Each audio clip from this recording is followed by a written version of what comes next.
concede in the third minute, right? So we had a technical mistake there where, we actually are in a good position to clear the ball. We mishit it, and credit to them, they punish us. I think there is a little bit of maybe we were too excited, maybe showed a little too much respect. But yeah, we got punished by a good team and we got humbled a bit.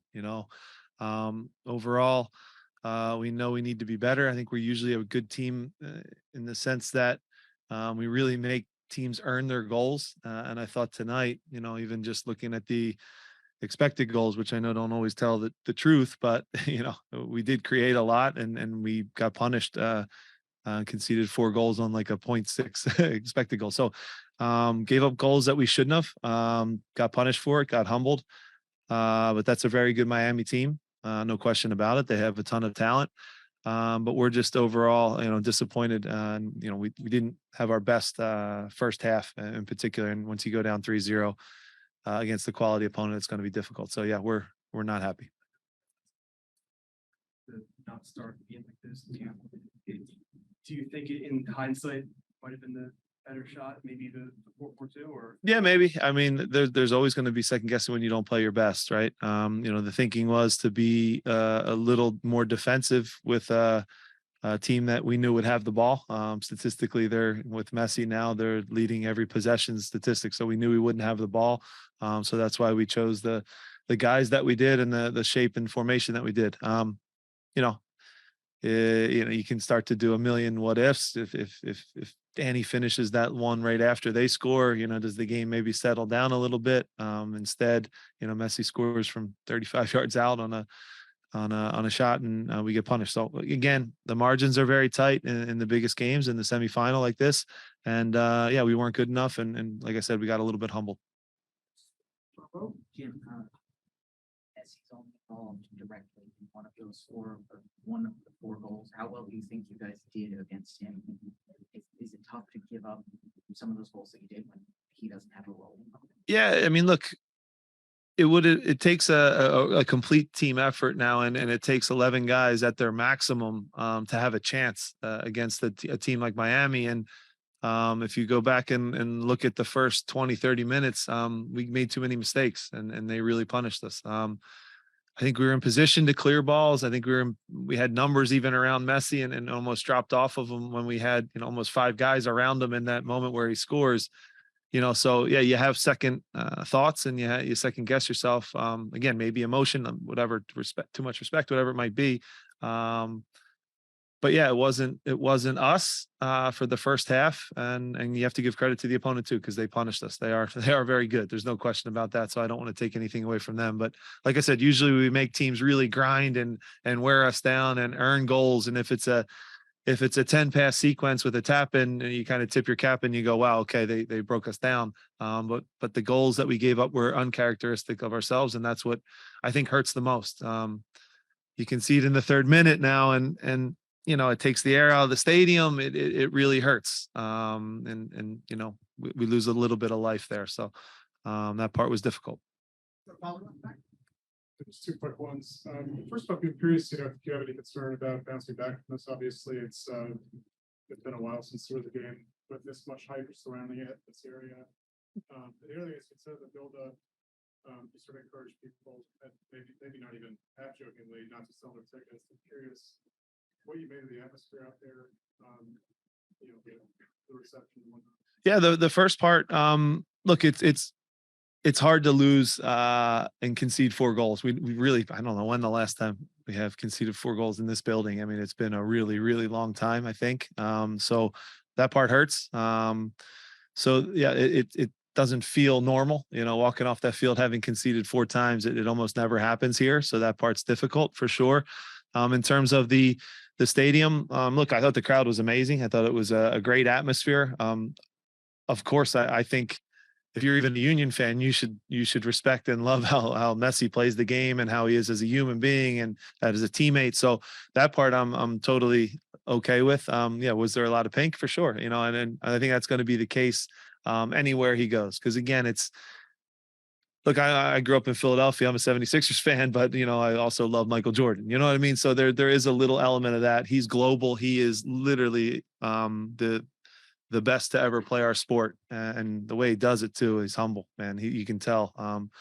I'm not saying I know him, but I can tell how people act on the field and how they are when they're the best player, and they still are pretty down to earth and want to win and to produce like he does all the time, over and over, when he really doesn't have to produce anymore if he didn't want to, because of what he's accomplished. So he's a winner. Again, he'll go to a final now, which we wish them the best of luck, but it hurts that we weren't the ones going. But yeah, certainly coming off the bridge today when I saw the lines of like real or fake Messi jerseys being sold, that did catch me off guard for sure, no question. Jim,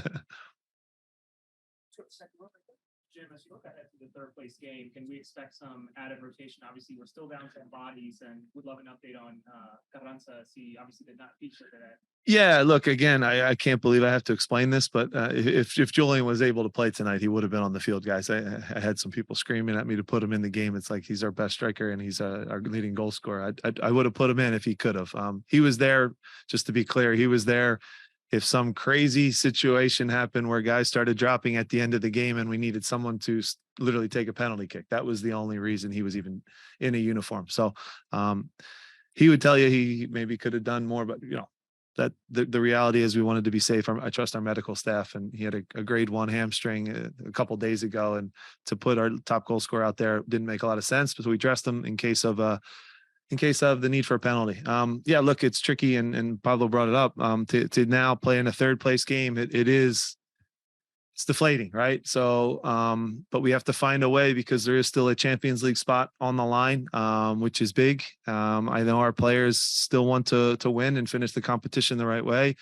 It hurts, man. And again, we want to win more than anything. I know our fans know that and understand it, but we're 47 teams are entered this competition. We're into the final 4, and we want to finish, at best we can right now, which is third place.